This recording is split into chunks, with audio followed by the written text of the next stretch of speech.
ভাই মোর সাথে কাস্টম খেলাবো? তুই কাস্টম খেলবাস ভাই? হ্যাঁ, একটা 1v1। আচ্ছা নিকলে মোবাইল নিকলে। মোবাইল? হ্যাঁ মোবাইল নিকলে কাস্টম খেলাবো। কাস্টম খেলার জন্য মোবাইল লাগে? হ্যাঁ কাস্টমটা মোবাইলে তো খেলে নাকি ফ্রি ফায়ার, তুই কি ভাবছিস? ও তো বাসবাড়ি কথা ভাবছুম।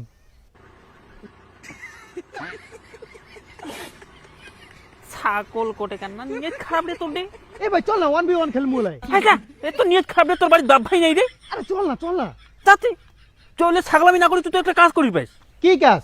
ইউটিউবে একটা বাচ্চা এক্স গেমার নামে ইউটিউব চ্যানেল আছে, যেখানে প্রত্যেকদিন ফ্রি ফায়ার লাইভ গিভঅ্যাওয়ে করে। গিভঅ্যাওয়ে উইন করার নিয়ম হলো এখানে প্রত্যেকদিন বিকেল 5টা থেকে রাত 10টা অবধি এখানে লাইভ কাস্টম টুর্নামেন্ট চলে। তুই যদি চাস তোর এটা স্কোয়াড নিয়েও খেলে পাবো, পাশাপাশি তুই যদি চাস তুই একলায়ও খেলে পাবো। আর এইখানে একবার যদি পার্টিসিপেট করে যদি ফ্রি ফায়ার যদি উইন হওয়ার পাই এই কাস্টম টুর্নামেন্টটা, তাহলে তুই হয়ে যাবো এটাকার গিভঅ্যাওয়ে উইনার। হয় নাকি?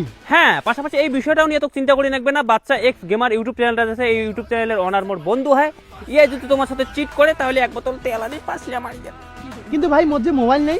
ভাই তুই ওই তোর পাঁচলিয়ার বাস বাড়ি কেন যায় না কাস্টম তোর টানে ওইটি ঠিক আছে।